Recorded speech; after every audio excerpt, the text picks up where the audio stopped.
आज हम बात करेंगे गेटवे ऑफ इंडिया की।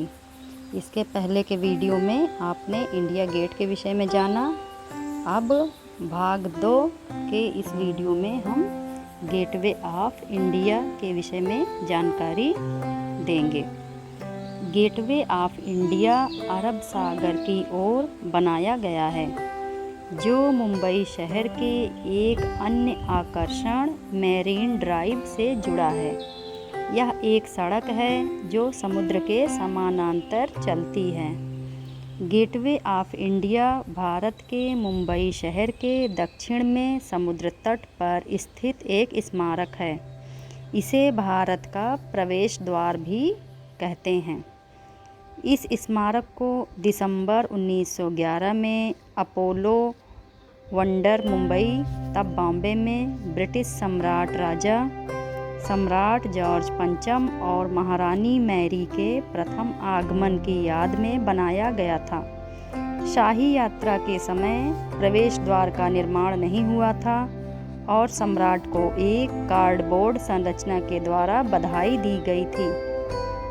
16वीं शताब्दी के गुजराती वास्तुकला के तत्वों को शामिल करते हुए इंडो सारासेनिक शैली में निर्मित इस स्मारक की आधारशिला मार्च 1913 में रखी गई थी। वास्तुकार जॉर्ज विटेट द्वारा स्मारक का अंतिम डिजाइन 1914 में स्वीकृत किया गया था और इसका निर्माण 1924 में पूरा हुआ था। 26 मीटर लगभग 85 फीट ऊंची इस संरचना का निर्माण असिताश बेसाल्ट से किया गया है और यह एक विजय का प्रतीक मेहराब है। इस प्रवेश द्वार के पास ही पर्यटकों के समुद्र भ्रमण हेतु नौका सेवा भी उपलब्ध रहती है। गेटवे ऑफ इंडिया अब मुंबई शहर का पर्यायवाची बन गया है। यह मुंबई शहर का सबसे अधिक प्रसिद्ध स्मारक है। यह शहर में पर्यटन की दृष्टि से आने वाले अधिकांश लोगों का आरंभिक बिंदु है। गेटवे ऑफ इंडिया का निर्माण अपोलो बंदरगाह पर कराया गया था, जो मेलजोल का एक लोकप्रिय स्थान है। गेटवे ऑफ इंडिया की आधारशिला बम्बई तब के राज्यपाल द्वारा सर जॉर्ज सिडेनहैम क्लार्क द्वारा 31 मार्च 1913 को रखी गई थी।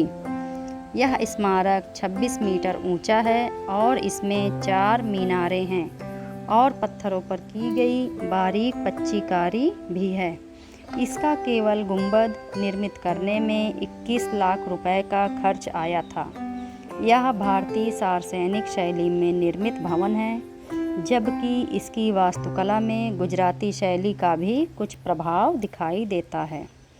यह संरचना अपने आप में ही अत्यंत मनमोहक है और पेरिस में स्थित आर्क डी ट्रायम्फ की प्रतिकृति है। पहले समय में गेटवे ऑफ इंडिया का उपयोग पश्चिम से आने वाले अतिथियों के लिए आगमन बिंदु के रूप में होता था। विडंबना यह है कि जब 1947 में ब्रिटिश राज समाप्त हुआ तो यह उपनिवेश का प्रतीक भी एक प्रकार का स्मृतिलेख बन गया। जब ब्रिटिश राज का अंतिम जहाज यहाँ से इंग्लैंड की ओर रवाना हुआ। आज यह उपनिवेश काल का संकेत पूरी तरह से भारतीकृत हो गया है, जिसमें ढेरों स्थानीय पर्यटक और नागरिक आते हैं। इसे देखने प्रतिवर्ष दुनिया भर से लाखों लोग आते हैं। यह भव्य स्मारक रात के समय देखने योग्य होता है, जब इसकी विशाल भव्यता समुद्र की पृष्ठभूमि में दिखाई देती है। अरब सागर के समुद्री मार्ग से आने वाले जहाज़ों आदि के लिए यह भारत का प्रवेश द्वार कहलाता है। गेटवे ऑफ इंडिया को मुंबई के ताजमहल के रूप में भी जाना जाता है। गेटवे ऑफ इंडिया का निर्माण कार्य 1920 में शुरू हुआ, जो 4 वर्षों बाद अर्थात 1924 में बनकर तैयार हुआ।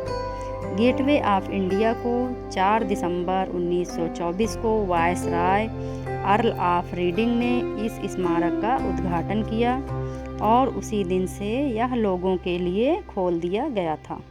गेटवे ऑफ इंडिया के सामने मराठा राजा छत्रपति शिवाजी महाराज की प्रतिमा लगी है, जो मराठाओं के गर्व और साहस के प्रतीक को प्रदर्शित करती है।